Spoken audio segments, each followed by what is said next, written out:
avec cette pause, avec du côté lausannois les changements, le remplacement de John Fust derrière le banc par Kellins, Boson, la bonne passe avec en plus Oldener qui se retrouve quasi seul.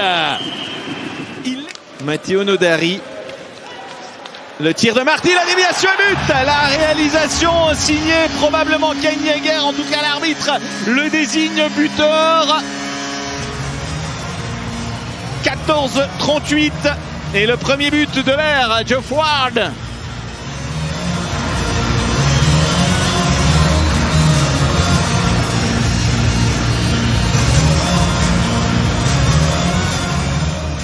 Un engagement parfaitement exploité et ça ne fait guère de doute, c'est bel et bien Kovac qui fête aujourd'hui ses 26 ans et qui trouve Frick, le poteau pour Frick.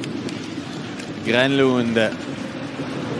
Et puis là, attention à Anderson, c'est un 2 contre 1, Anderson qui prend ses responsabilités. Un peu ressorti par Nezer qui n'est pas allé bien loin.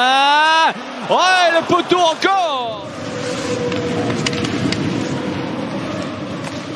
Tir d'Anderson, le puck revient devant, la reprise de Josephs, une deuxième position, en tout cas pas démarquée, Sekac, Ria qui se met en position, c'est le deuxième. Ah, le tir n'a pas été décelé par Koskinen et Damien Ria en profite pour marquer le deuxième après 24 minutes et 20 secondes.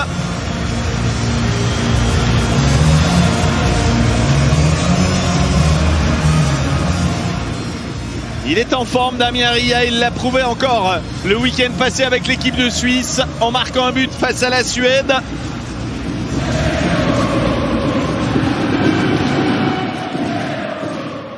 Ria qui restait sur un doublé à Genève, qui s'appuie sur le Anderson, tir de Granlund, il y a un homme pour la reprise et but. La réussite est accordée à l'équipe tessinoise. Un but pour Connolly. À 5 contre 4. C'est le 11e but des Luganais en supériorité numérique. Et attention à Connolly parce qu'il a l'habitude de marquer les buts en rafale. Si l'on en croit ses statistiques, lui qui a déjà réussi un doublé et un triplé depuis le début de la saison. Marty. Ouais, là, il y a Allemand qui a perdu le puck. La grosse occasion pour Gerber. Cette fois-ci, c'est pour Arcobello et la reprise qui finit au fond. D'abord le tir de Connolly, puis la reprise d'Arcobello. Marc Arcobello reste un buteur malgré ses statistiques en délicatesse. 4e but de la saison en supériorité numérique pour l'Américain. Et comme tout à l'heure, on profite.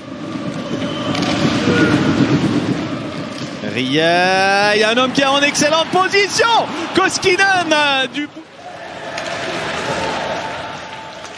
Oh, attention à Jelovac qui commet une erreur sur Turcao, fallait racheter par là.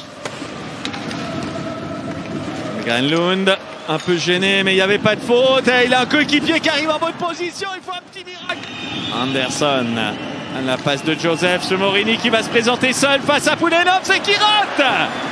Quelle occasion pour... Suite à ce contrôle raté d'Emerton à la Talo qui a vu la brèche s'ouvrir et qui va marquer le but pour les Tessinois qui s'imposent en prolongation à la Vaudoise Arena.